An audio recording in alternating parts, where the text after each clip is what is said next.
All right. Yeah, just keep looking at the camera for me, Jackie. Don't be awkward. Stay here. Stay real close.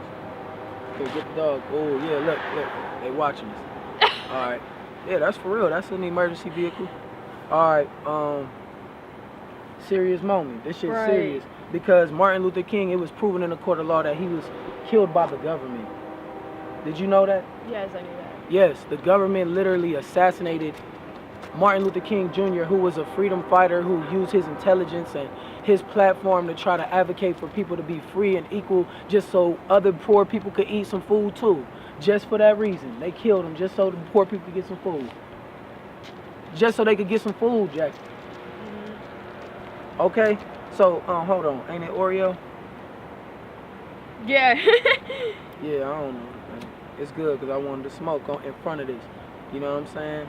All Shout right, out to God. Pro. I just want to thank God, even though, yes, I'm smoking, people forgive me with all the jealousy and criticism. Here we go. So we got it. COINTELPRO. You want to read it? If you want me to. Go ahead, that's cool. All right, COINTELPRO, all right, was a series of covert and at times illegal projects conducted by the United States Federal Bureau of Investigation aimed at surveilling, infiltrating, discrediting, and disrupting domestic political organizations. Yes. That is COINTELPRO on Wikipedia. Okay. Yeah. FBI Director J. Edgar Hoover issued directives governing COINTELPRO, ordering FBI agents to expose, disrupt, misdirect, discredit, or otherwise neutralize the activities of these movements, and especially their leaders. Under Hoover, the agent in charge of COINTELPRO was William C. Sullivan. Attorney General Robert F. Kennedy personally authorized some of the programs. Didn't know that. Although Kennedy only gave written approval for limited wiretapping of Martin Luther King's phones on a trial basis for a month or so, Hoover extended the clearance so that his men were unshackled to look for evidence in any areas of King's life they deemed worthy. Recently, documents show that the FBI still engages in COINTEL behavior by surveilling Black Lives Matter. Okay. Illegal surveillance. Last thing, all right. All you people in Cleveland, like, yes, we are literally at the FBI headquarters in Cleveland. People in Cleveland need to know that most of the homes, according to the Ohio Department of Health, are lead hazards. They're not safe for people to live in them. You know, because of the content of an invisible substance called lead, chemically brain damaging them. They don't have the money to fix the houses with the black people, but they have the money for this steel reinforced, high-tech, highly surveilled FBI headquarters. Last thing, under the illegal surveillance tab on Wikipedia, too many people have been spied upon by too many government agencies, and too much information has been illegally collected. The government has often undertaken the secret surveillance of citizens on the basis of their political beliefs, even when those beliefs pose no threat of violence or illegal acts on behalf of a hostile foreign power. Hostile foreign power. Even though they had no type of violent, retaliatory agenda. Even though we know you're hostile against us and we were not hostile, they still surveilled them.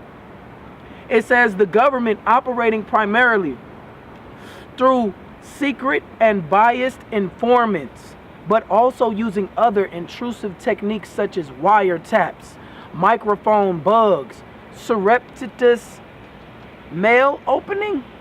Who? Wait. Yeah, I know them clue, but Surreptitious. That's something good to look up, like surreptitious mail opening and break-ins has swept in a vast amount of information about the personal lives, views, and associations of American citizens, investigations of groups deemed potentially dangerous, and even groups suspected of associating with potentially dangerous organizations have continued for decades despite the fact that those groups did not engage in unlawful activity. So why is that bad? You're going to be able to play this back, watch it back Look up COINTELPRO and what they did to Martin Luther King. Obviously, if their agenda was to destroy a black equality, a peaceful Christian equality group, and this is just one evidence that we're highlighting now, their agenda was to destroy that. What do you think their agenda is for black American citizens? Equality? And Ohio was the first state to ever implement a private prison, and they're number 6 on the list of prison population states in the country. Wow.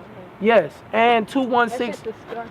the area code for Cleveland. Stay over here, Jackie. We need you to stay with the white people on. I'm coming. We need the white people to endorse this. I'm here. Show the dog too. Show the dog, because I want to see black people are friendly. I'm not irrational. I love animals. I love people. He likes it. No, I'm not irrational.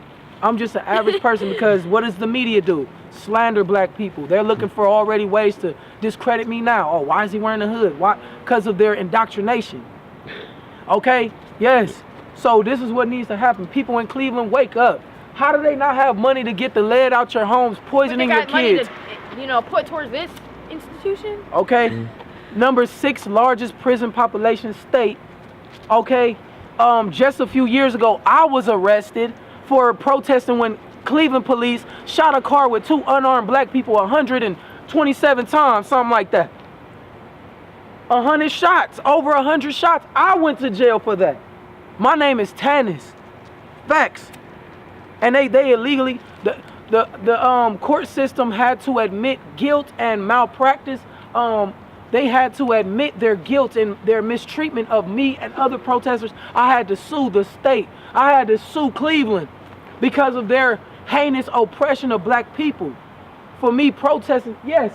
What is the real agenda here? Straight facts. That's it, man. God bless everybody.